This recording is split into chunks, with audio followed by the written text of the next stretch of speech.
జనాభా ఆధారంగా డీలిమిటేషన్ వద్దు, దక్షిణాది రాష్ట్రాలకి అన్యాయం చేయొద్దు. ప్రధాని మోదీకి సీఎం రేవంత్ బహిరంగ లేఖ. మహిళా బిల్లును అడ్డు పెట్టుకొని డీలిమిటేషన్, 2 బిల్లుల్ని కలపడం వెనక కుట్ర. ఉత్తరాదిలో 208 సీట్లు పెరుగుతాయన్న రేవంత్. డీలిమిటేషన్ పై రేవంత్ కి అవగాహన లోపం.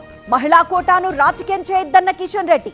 డీలిమిటేషన్ తో ఎవ్వరికీ నష్టం జరగదని భరోసా. ఏపీలో కలిపిన ఊళ్లను మళ్లీ తెలంగాణలో కలపాలి.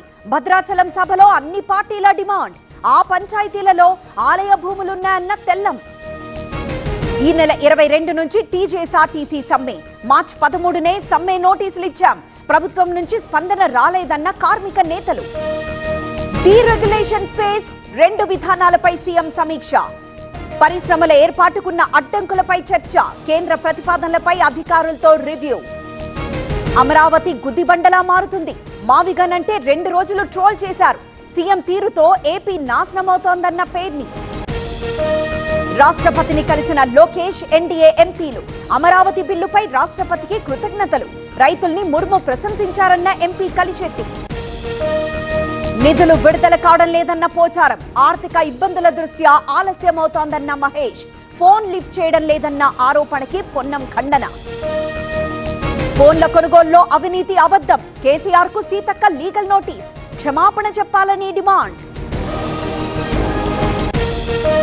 ఏ పార్టీతోనూ మేము పొత్తు పెట్టుకోం, ఒంటరిగానే పవర్లోకి వస్తామన్న రామచంద్రరావు. కేటీఆర్ పాదయాత్ర నిర్ణయానికి స్వాగతం. కాంగ్రెస్ ప్రభుత్వం ఆర్టిజన్లను మోసం చేసింది. ఆర్టిజన్లను ప్రభుత్వ ఉద్యోగులుగా గుర్తిస్తామన్నారు. రాక్షస పాలన నడుస్తోందన్న హరీష్ రావు. మంగళగిరిలో బీసీవై నేత దీక్షకి మద్దతు. రెచ్చగొట్టే ప్రకటనలకి నిరసనగా రాస్తారోకో. అదుపు చేసిన పోలీసులు. బెజవాడ టెర్రర్ లింక్ కేసులో ముగిసిన కస్టడీ. 5 రోజుల పాటు 6 నిందితుల విచారణ. సోషల్ మీడియా లింక్స్ పై దర్యాప్తు.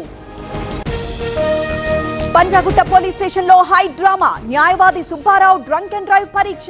27% ఆల్కహాల్ రీడింగ్ నమోదు. విద్యార్థిని గొలుసుతో కట్టేసిన టీచర్లు. అల్లరి చేస్తున్నాడని టీచర్ అరాచకం. టీచర్ను మందలించిన బనగానపల్లె పోలీసులు. కర్ణాటక కాంగ్రెస్ లో మళ్లీ ముసలం. ఢిల్లీ చేరుకున్న 25 మంది కాంగ్రెస్ ఎమ్మెల్యేలు హద్దుల్లో ఉండాలని డీకే హెచ్చరిక. ఆకట్టుకుంటున్న విజయ్ ఎన్నికల ప్రచారం. కన్యాకుమారిలో సైకిల్ మీద విజయ్ క్యాంపెయిన్. డీఎంకే పాలనపై తీవ్ర విమర్శలు. అన్నాడీఎంకే గెలిస్తే తిరోగమనం. బీజేపీకి తమిళనాడులో చోటు లేదని నిరూపించాలి. ప్రజలకి ఉదయనిధి స్టాలిన్ విజ్ఞప్తి. ఆశా భోన్స్లేకి కన్నీటి వీడ్కోలు. సీఎం సహా నేతల కడసారి నివాళులు. అధికార లాంఛనాలతో అంత్యక్రియలు. రేపు ఢిల్లీ డెహ్రాడూన్ కారిడార్ ప్రారంభం. 2.5 గంటలు తగ్గనున్న ఢిల్లీ డెహ్రాడూన్ ప్రయాణం. ఇది ఆసియాలోనే అతిపెద్ద ఎలివేటెడ్ కారిడార్.